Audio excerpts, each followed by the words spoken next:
Everybody, I'm Harry McCullough. Welcome to Going Public. This is one of my favorite segments I've had for a long time. I remember Terrebonne Parish back in 1972 celebrating the sesquicentennial.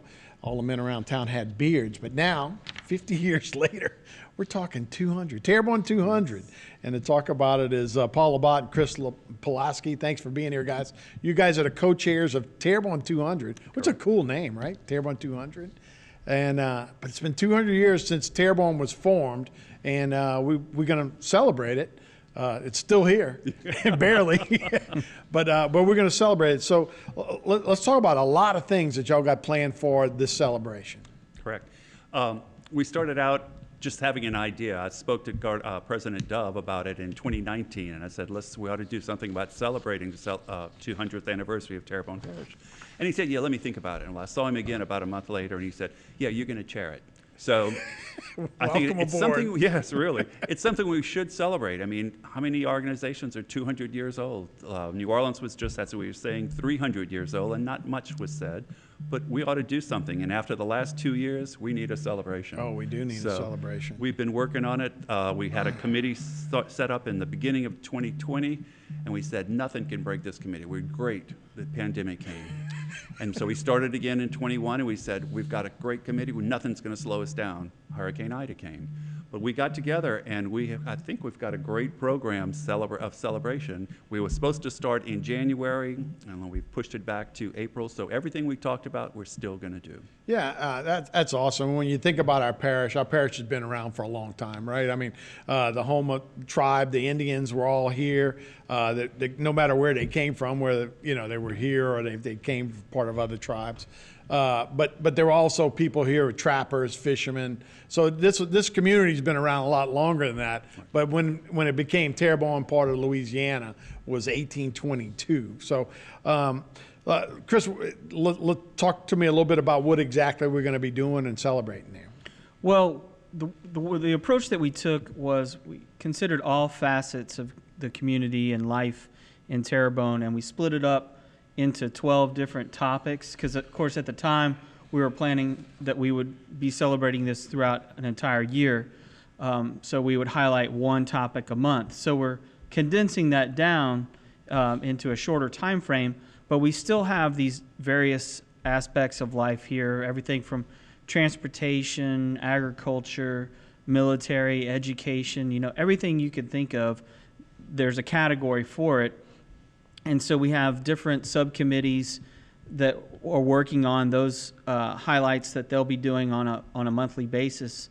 And I mean, we're looking at not only the past and where we are now, but of course where we're going in the future, which I think now more than ever is a good topic of conversation as we're looking to rebuild and recover from Hurricane Ida. I think these two efforts are going to dovetail in nicely. Yeah, really, really good. And starting it off with good earth, good business, just the fertile ground. We had 6 bayous that all kind of came together, and that's kind of why they kind of settled in this area because of transportation, being able to sell seafood, being able to sell pelts and those kind of things. So it's been a great part of Louisiana, but also kind of a curse because there's so much water, and then you obviously levee off the Mississippi River, and we don't have as much good earth as we should. So let's talk about some of the topics about what we're going to see coming up. Do you want to start with it? Well, sure. The first one is good earth business. Mr. Kenny Smith is the chair of that subcommittee. So each committee will be giving a presentation at the Terrebonne Parish Library. But what they will be doing prior to that and throughout that time frame, that month, they'll be having items on display either at the library or in some cases maybe other locations around town. And so we'll be putting out a call to the residents if you've got information about a particular topic or if you want to volunteer, you would need to contact one of these chair committee heads. But Mr. Kenny Smith is going to be doing the Good Earth, Good Business.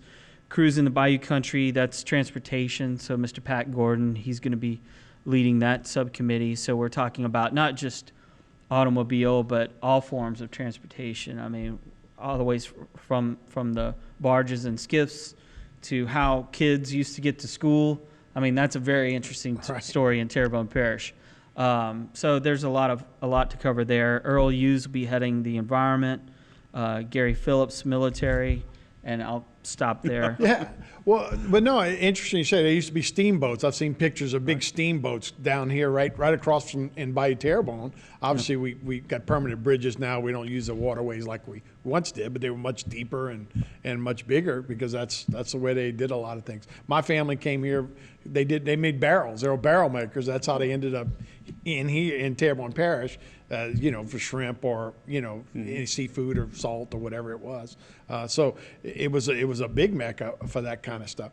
Are we doing Paul? Are we doing any kind of facial hair? Are we doing any big top hats this year? We decided not to do that this time. I think society has changed a little bit. They gave like souvenir plates and stuff. It's changed. Our times have changed. We don't not going to do all the same things we did 50 years ago. Yeah. No, it was a great time. It was fun. It was a lot of fun to see, and it was a good community thing to get involved. So hey, let's talk about a couple more things that we see.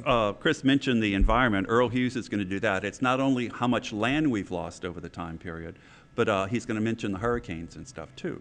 And that's where the levee system, how that built up and protected some of the land we've been losing. So Earl's got he's got a good group of people to do that, and he's gonna. That's an interesting point because what it was the floods of the 1950s, I guess 1952 is when we started damming off the Mississippi. So right around the time we were talking about 50, now 70 years ago, is when we changed here a lot. So that's a big story, I'm sure. My grandmother used to tell us about how they used to raise cattle and sugarcane fields below Madison Canal.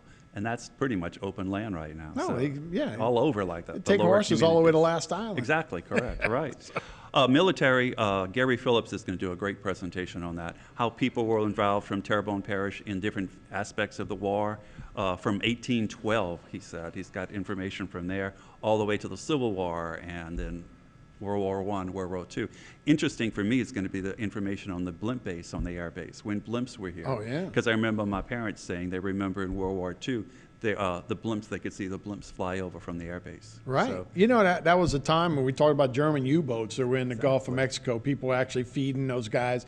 And in a different time, we were such a young country, right? That a lot of immigrants coming over to this country, not exactly sure which side they were on. You forget that Italy was part of the German team, Right. So you forget, we got a lot of Italian immigrants, Irish immigrants, a lot of people that came into the area. I'm sure there was a lot of that. Like, what side we're on? There were a lot of Who Germans. Who are we helping on? A lot of Germans in Terrebonne Parish. Sure, too. yeah. So, yeah, very, very interesting time. So, what else we got, Chris? Well, education in Terrebonne. So we have Debbie Benoit and Stacy Soleil. They'll be putting that together. So, of course, that's going to cover a broad topic because, with the French influence, I think that's going to be very interesting. Governing the Good Earth, we have Mr. Hunt Downer and Reggie Dupre working on a presentation for that. So those two certainly have a wealth of knowledge, and that's going to be very interesting. When did we become consolidated government? So 1984. Yeah. So before that, we always had a mayor of Houma. Correct. And always had some big politician names. I love when the Courier goes back and you can look at some of those names and still see some of those names today. Senator Ellender was president pro tem of the Senate. So, from Houma, from Terrebonne Parish. So almost about that same time, right, when he passed away. Because it was Nixon and Agnew that came right down Verrett Street to go to St. Francis. Right. So all of that is before you were born, Chris, I'm sure. But I was born in '72. So there you go. This conversation's fitting. And I'd like to point out, you mentioned in 1972 a lot of the guys had beards. Two at this table still have beards, coming back. So it's coming back. It's coming. I could do a mustache and it'd be about it. No, it was a great time, but that's all part of history, right? How government changed, how the military changed. A lot of folks that came down here were all part of that National Guard. We still have a great National Guard troop here that played parts in big wars here. So that's an interesting part, and to have that museum here is pretty awesome as well. That and we got a lot of museums and things here, but real interesting time. So let's get one more. Let's hit one more, and then we'll take a break, and we can talk about the rest of them. Cultivating Terrebonne Parish. That's Barton Joffrion, agriculture.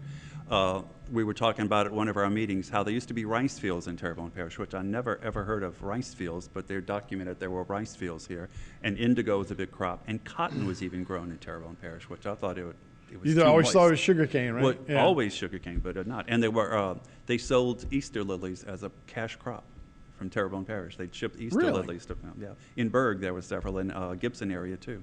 Yeah, that Hope Farm area is a huge area down in Berg that now is mostly, I guess, sugarcane. But Right. we always talk about how fertile this area was, and just a lot of plantations and a lot of things like that. But yeah, when they developed it, obviously it was seafood. Trapping was obviously before trapping became a bad time. Yeah, well. but yeah, we had to have coats. We didn't have Gore-Tex coats and stuff like that. So yeah, we had to use those kind of things. The far was good. So when are we only planning? And again, we got about 20 seconds. We'll take a break. But April 7th is going to be the when we started off. That's the first one. It's going to be the first Thursday of each month, and there's going to be a few months to make up for the dates. Oh, they're going to have two. So we're going to put a calendar on our Facebook page, and people can look at that, and there's going to be a website later, and people can look at that too. Yeah, and so we'll do this all at the main library, which will be a beautiful place to host it. All right, we'll take a break on Going Public. We'll be right back after this.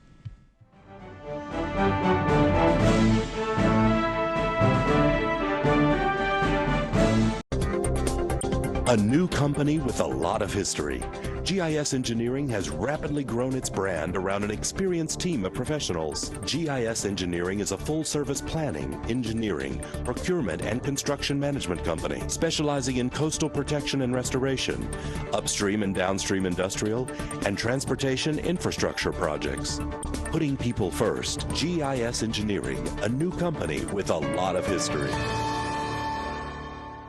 Pelican Waste and Debris is your local company. We don't just work here, we live here and understand the unique challenges that face our region. Our commitment to our community and customers and love for Louisiana keeps us motivated.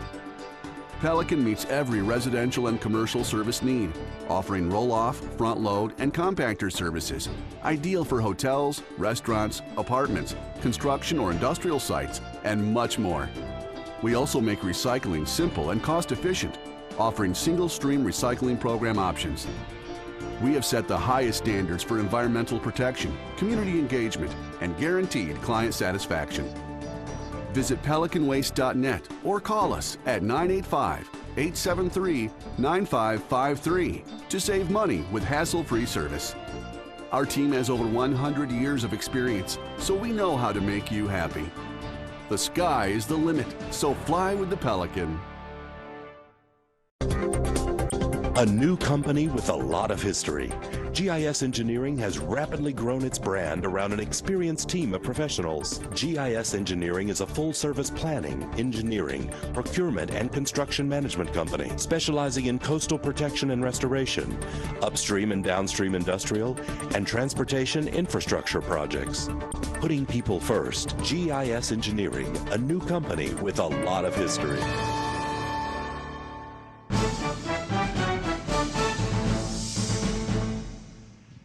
Hey everybody, welcome back to Going Public. I am Harry McCullough. We're talking Terrebonne 200. It's been 200 years for Terrebonne Parish. And for here to talk about it's Chris Pulaski, Paul Labatt. You guys are the co-chairs of Terrebonne 200. So thanks for being here, man. It's interesting as heck. And like I said, I love history, so we could talk about it a lot. But let's talk about, we had finished off, I guess, with the Good Earth and cultivating Terrebonne Parish. So what's next on our list? The next is Good Earth Gumbo, a blending of cultures. And that's basically all the different people, where they came from. The Native Americans were here, the African Americans came in, Germans came in, French, Cajun. We're not just Cajun population here. And the two chairs of that committee are Patty Whitney and Margie Scobie. And Margie's with the African American Museum, so she's got a great, I went to the museum. If you haven't gone, it's really worth going to check out. It's really amazing. And they're going to talk about where people came from, how food came to Terrebonne Parish, who came with jambalaya, boudin, sausage. And it's different cultures brought different foods in. So. And even since I've been born, the Texas invasion, right? Yeah, and that's all part of it too. Obviously not historically, but when the oil boom came, so many people came in, and a lot of them came from Texas or from a lot of different areas, but it really made us a lot more multicultural, which is all part of our history for sure. So And Asian population coming in, Right. drying shrimp. That's where at that the came Vietnam, from. Yes, sure. correct. And so a lot of the Vietnamese and Filipinos, people that are drawn into this area because of Catholic religion. It's real interesting and a real melting pot. And like I say, just over 60 years since I've been around, things have changed. So real interesting, and we'll see how that makes out for sure. So what else we got, Chris? Well, the next topic is architecture. So we have Ann Piku. I can't think of a better person. She's the liaison to the historic district, and she's our Main Street manager, so she knows a lot of the architecture for the area. So there's a lot of interesting things that have happened over the years. And again, we're going to be looking to past, present, and future with that. We also have, next up will be the festival and parade. I mean, that's what we really like, right? So it'll be the weekend of the Florida game, because that's LSU Florida. That's an away game, so no excuses. Everybody needs to be out. Yeah, it won't be a big game or anything. Out for that festival. It'll be on that Saturday. It'll be at the Courthouse Square. It'll be probably from 11 to about 8 p.m. and we'll have food and music, but we'll also be highlighting all of these topics throughout the day. So they'll have speakers and presentations. So if you missed one, you'll be able to catch up at the festival. There'll be people selling all the goods and things that come up to promote the event and everything to commemorate it. And we'll also have a parade, just like they had in 1972. We're going to have one. So that'll be a way for people to get involved and become part of the celebration. And all of those topics will be covered in that parade. So it's going to be a lot of fun. And it'll be the traditional route that we have, like the Rougarou Fest parade, where we start around Town Hall and end up at the Courthouse Square. We're gonna have like ox and. It'll be all of You it, could provide one. all forms. No, that's great, and it'll be in the same spot we did it. I'm looking forward to architecture and the evolution of the steel building in Houma, which sometimes it aggravates me. That's just my little joke. But no, I know downtown is a beautiful downtown, and I'm looking forward to hearing that from Ann. So, But also we're going to have a costume contest and let people dress in their favorite decade of costume. And a contest for that, Randy Roth is handling that for us, the costume contest. so you can whatever decade. From 1822 to 2022. So you can be an oil guy, you can be a shrimper, trapper. you can be a trapper. Yeah.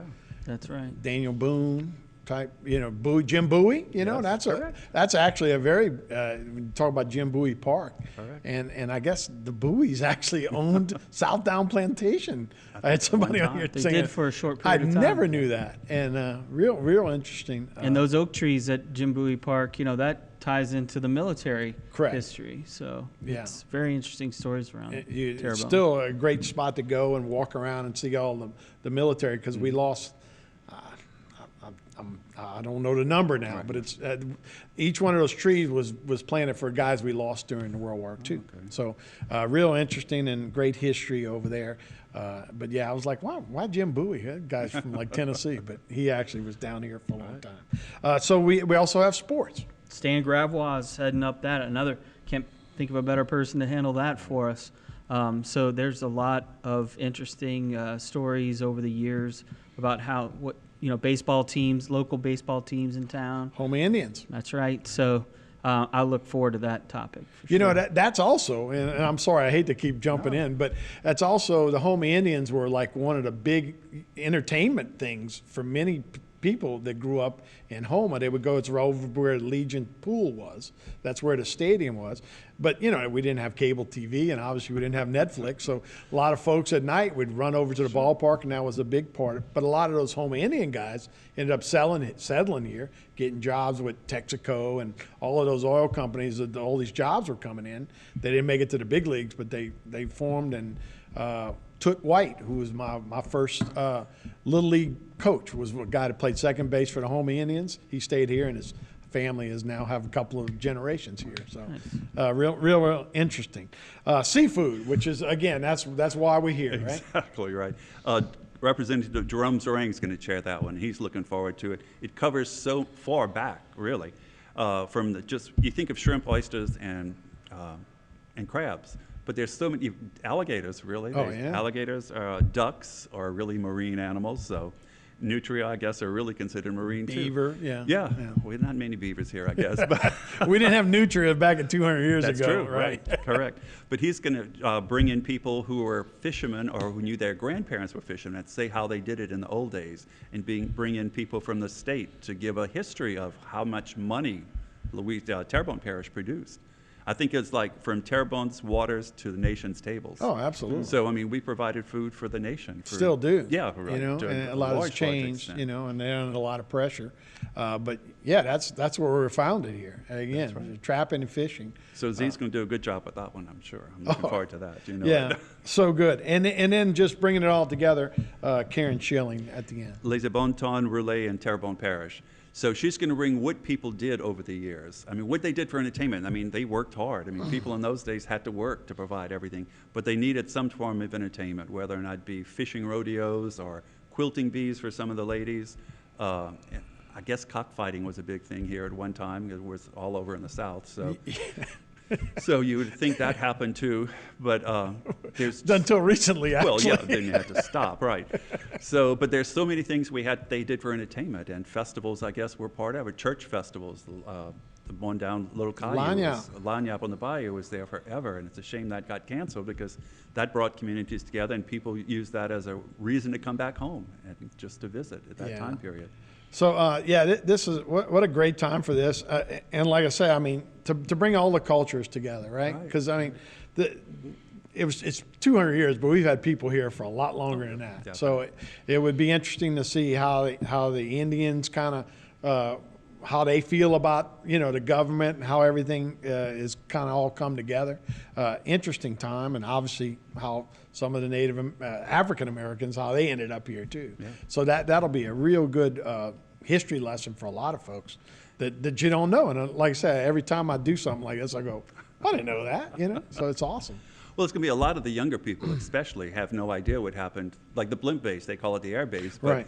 a lot of people called it. When I was a kid, my parents always said the blimp base because of the blimps there, and it's going to be a history lesson for a lot of people who've been here less than 50 years or 70 years in my case. Right, right. No, so the whole air base deal, I mean, that's expanded. They were providing cover for the whole Gulf Coast, Right.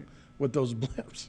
Yes, and I was told they used blimps because our radar couldn't detect quiet, blimps. yeah. They're Yeah. quiet, which is you're learning new stuff every day about that. No, the part of the military part's going to be so interesting. So again, let's talk about. You guys will also videotape this, right? So if you can't make it to library, would be awesome if you can make it there. Right. But what are the alternatives?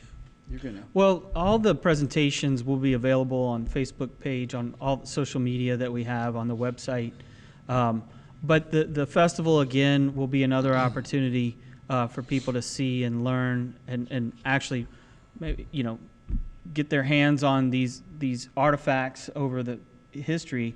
But I think that what I want to touch on with the time we have left is just how people can get involved and volunteer. I think there's a lot of opportunities for people, even if they can't volunteer. If you have old photographs or you have things that might be of interest to a particular topic, we will have ways for you to be able to get in touch with those subcommittee chair folks so that you can get them copies of those pictures, or you can donate that, whether it's an old car or whatever it is.